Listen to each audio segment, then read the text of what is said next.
Imagine walking past the same person every single day for months, never really seeing them, never acknowledging they exist. Then one morning that invisible person saves your life with just 4 words.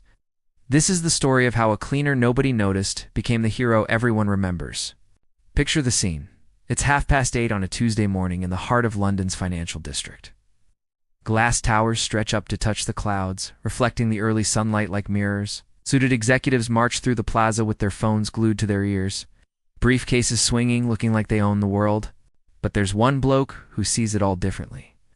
His name's Daniel, and whilst everyone else is rushing about like headless chickens, he's quietly getting on with his job, mopping floors, emptying bins, wiping down surfaces. Invisible, that's what he is. Just another face in a high-waist vest that people look straight through. What they don't know is that Daniel's carrying the weight of the world on his shoulders. 2 years back, he lost his missus in a car accident, leaving him to raise their 8-year-old daughter Lily all by himself. Every morning he gets up before dawn, makes her breakfast, packs her little lunchbox with a smile drawn on a napkin, then trudges off to work knowing he's got to be mom and dad rolled into one. The money's tight, proper tight. He's grafting 2 jobs just to keep the lights on and put food on the table. But every night when he tucks Lily into bed, he tells her the same thing. Dream big, sweetheart. One day things will be different. Deep down, though, his own dreams died with his wife. Now, working in that corporate tower, Daniel's become a bit like a ghost. People walk past him as if he's part of the furniture. Executives don't see him cleaning their offices late at night. The receptionists don't notice him restocking the toilet paper. But here's the thing about being invisible. You see everything. Daniel notices things others miss. The way someone's hands shake before a big presentation, the tear stains on a keyboard after someone's had bad news. The tiny details that paint the real picture of people's lives.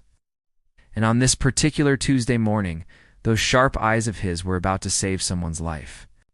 Catherine Vale steps out of the building just after 8. She's the CEO, 32 years old, and absolutely ruthless in the best possible way. Built her way up from nothing. Commands respect with every click of her heels on the marble floor. To most people, she's untouchable. A proper force of nature in designer suits. To Daniel, she's just another person who doesn't see him. But he watches her anyway, the same way he watches everyone. Professional curiosity, you might say. As she strides towards her motor, a gleaming black executive car parked at the curb, Daniel's doing his usual sweep of the courtyard. Nothing unusual, just another morning routine. But then something catches his eye, something that makes his blood run cold. There's a wire, thin as fishing line, poking out from under the driver's door, nearly invisible in the shadows. But Daniel spent years spotting things that don't belong. Oh, this definitely doesn't belong. And there's something else. The driver sat behind the wheel isn't the usual bloke. This one's different, twitchy, nervous, keeps glancing at Catherine like he's waiting for something.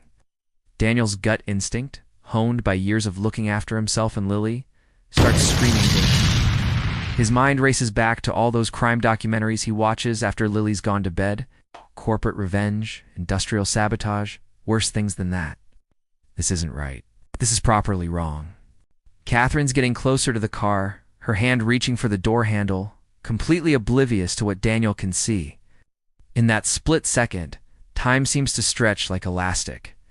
Daniel knows he's got seconds, maybe less, to act. So he does what any decent person would do. He drops everything and runs. "Don't get in that car." The shout tears across the plaza like a thunderclap. Catherine freezes, her hand inches from the handle. Every head in the courtyard turns. Security guards look baffled. Executives stop mid-conversation, staring at this mad janitor who's just screamed at their CEO. For a heartbeat, nobody moves. The whole world holds its breath. Then Catherine hears it. A soft click from underneath the vehicle. It's barely audible, but in the sudden silence, it might as well be a gunshot. Her face goes white as she realizes what Daniel spotted. The twitchy driver starts panicking, fumbling with something on the dashboard. Security guards finally cotton on and come sprinting over. Daniel's pointing at the ground beneath the car, shouting about the wire he's seen. Within minutes, the bomb squad's been called. The plaza's evacuating. And there, nestled under Catherine's motor like a sleeping serpent, they find it. A homemade explosive device rigged to detonate the moment she opened that door. Had Daniel not been paying attention? Had he not trusted his instincts? Had he not found the courage to speak up despite being just the cleaner? Catherine would have been blown to bits on a Tuesday morning in front of half her workforce. The investigation that follows reveals the whole nasty business. The regular driver had been paid off, threatened into staying home. The replacement was part of a revenge plot by a former employee who'd been sacked months earlier for embezzlement. He'd been planning this for weeks, waiting for the perfect moment to strike. But he hadn't counted on Daniel. He hadn't considered that the invisible man with the mop bucket might be the one person actually paying attention. In the days that follow, Catherine can't stop thinking about what happened. This bloke she'd walked past hundreds of times, never acknowledging, never seeing, had literally saved her life. She starts asking questions. Who is he? What's his story? What she discovers breaks her heart and amazes her in equal measure. A widowed father working 2 jobs, struggling to make ends meet, but still finding time to notice when something's wrong. A man who risked looking like a complete nutter to protect someone he'd never even spoken to. So Catherine does what any decent person would do. She calls Daniel into her office. "I owe you everything," she tells him, her voice shaking slightly. "Without you, I wouldn't be sat here. My company would be in chaos, my family would be planning a funeral, and a murderer would have got away with it." Daniel shifts uncomfortably in his chair. He's not used to being seen, let alone thanked by someone this important.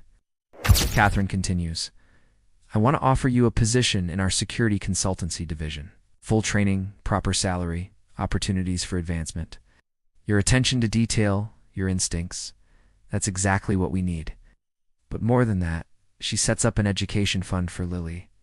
University fees, books, everything sorted. Every child deserves to dream big," she says, echoing the words Daniel whispers to his daughter every night. As Daniel leaves that meeting, his life completely transformed. He thinks about something his late wife used to say. "Good things come to those who do good things, even when nobody's watching." She was right. He'd spent months being invisible, doing his job quietly, looking after everyone around him, without expecting anything in return. And when it mattered most, when someone needed him, he was ready. The story doesn't end there, though. Catherine implements new security protocols across the company.